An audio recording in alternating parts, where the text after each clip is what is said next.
Doctor Rajkumar ಅವರ ಅಭಿನಯದ ಮಹೋನ್ನತ ಚಲನಚಿತ್ರ ಕವಿರತ್ನ ಕಾಳಿದಾಸ ನೆನಪಿದೆ ಅಲ್ವಾ? ಈ ಚಿತ್ರ ಬಿಡುಗಡೆಯಾಗಿದ್ದು 1983ರಲ್ಲಿ ಫೆಬ್ರವರಿ 18ನೇ ತಾರೀಕು.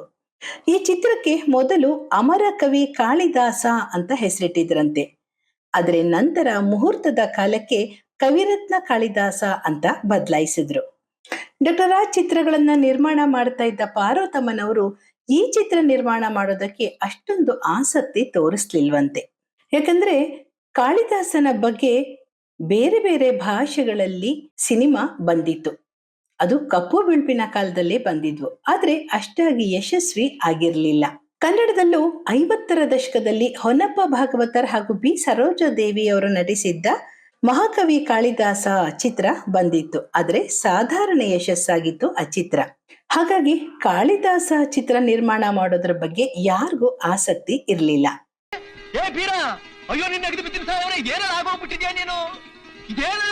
ಪಾರ್ವತಮ್ಮನವರು ಇದಕ್ಕಾಗಿ ಮನಸ್ಸು ಮಾಡಲಿಲ್ಲ. ಆದ್ರೆ ವಿಕ್ರಮ್ ಶ್ರೀನಿವಾಸ್ ಅವ್ರಿಗೆ ಕಾಳಿದಾಸನ ಬಗ್ಗೆ ವಿಶೇಷ ಆಸಕ್ತಿ ಇತ್ತು. ಹಾಗಾಗಿ ಅವರು ಈ ಚಿತ್ರ ಮಾಡಬೇಕು ಅಂತ ಅನ್ಕೊಂಡ್ರು. ಹಿಂದೆ ಸನಾದಿ ಅಪ್ಪಣ್ಣ ಚಿತ್ರ ನಿರ್ಮಾಣ ಮಾಡಿದ್ದ ವಿಕ್ರಮ್ ಶ್ರೀನಿವಾಸ್ ಅವರು ಮತ್ತೊಮ್ಮೆ ಡಾಕ್ಟರ್ ರಾಜ್ಕುಮಾರ್ ಅವರ ಕಾಲ್ ಶೀಟ್ ಪಡ್ಕೊಂಡ್ರು.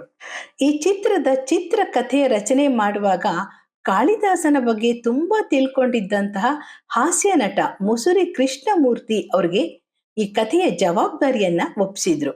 ಸುಮಾರು ತಿಂಗಳು ಮುಸುರಿ ಕೃಷ್ಣಮೂರ್ತಿಯವರು ಜಿ ಉದಯಶಂಕರ್ ಜೊತೆ ಸೇರ್ಕೊಂಡು ಕಾಳಿದಾಸ ಚಿತ್ರಕಥೆಗೆ ಒಂದು ರೂಪವನ್ನ ಕೊಟ್ರು.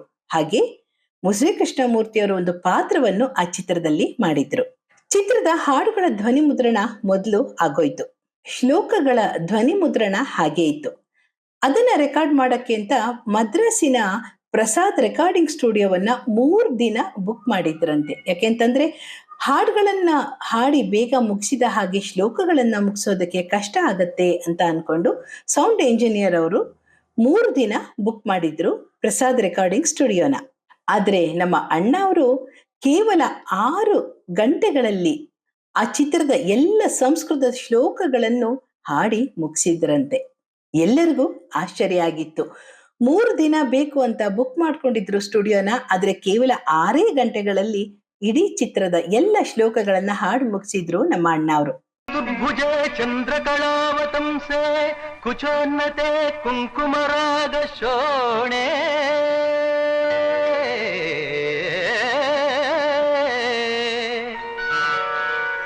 ಮೆಹದಿ ಹಸನ್ ಅವರ ಒಂದು ಗಜಲ್ ನವಾಜಿಶ್ ಕರಂ ಶುಕ್ರಿಯಾ, ಇದು ಡಾಕ್ಟರ್ ರಾಜ್ ಅವ್ರಿಗೆ ತುಂಬಾ ಇಷ್ಟ ಆಗಿತ್ತಂತೆ.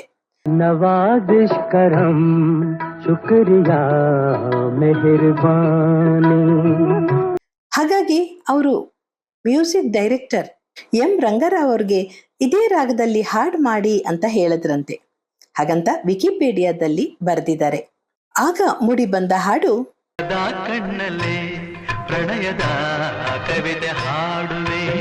ಅಣ್ಣವರ ಅಮೋಘ ಅಭಿನಯ, ಶ್ರೀನಿವಾಸ ಮೂರ್ತಿಯವರ ಪೈಪೋಟಿಯ ಅಭಿನಯ, ಜಯಪ್ರದಾಳ ಚೆಲುವು, ಎಂ ರಂಗರಾವ್ ಅವರ ಇಂಪಾದ ಹಾಡುಗಳು, ಸಂಗೀತ ಹಾಗೂ ಶ್ಲೋಕಗಳು ಇವೆಲ್ಲವನ್ನ ಜನರು ಮೆಚ್ಚಿಕೊಂಡ್ರು.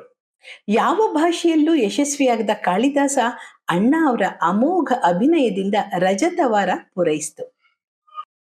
ಈ ಚಿತ್ರದ ಬಗ್ಗೆ ನಿಮ್ಮಲ್ಲೂ ಹೆಚ್ಚಿನ ಮಾಹಿತಿ ಇದ್ರೆ ಕೆಳಗೆ ಕಮೆಂಟ್ಸ್ ಬಾಕ್ಸ್ ಅಲ್ಲಿ ತಿಳಿಸಿ. ಕಲಾಚಂದನ ಯೂಟ್ಯೂಬ್ ಚಾನೆಲ್ನ ಸಬ್ಸ್ಕ್ರೈಬ್ ಮಾಡಿ, ಲೈಕ್ ಮಾಡಿ, ಶೇರ್ ಮಾಡಿ, ಬೆಲ್ ಐಕಾನ್ ಒತ್ತೋದನ್ನ ಮರಿಬೇಡಿ.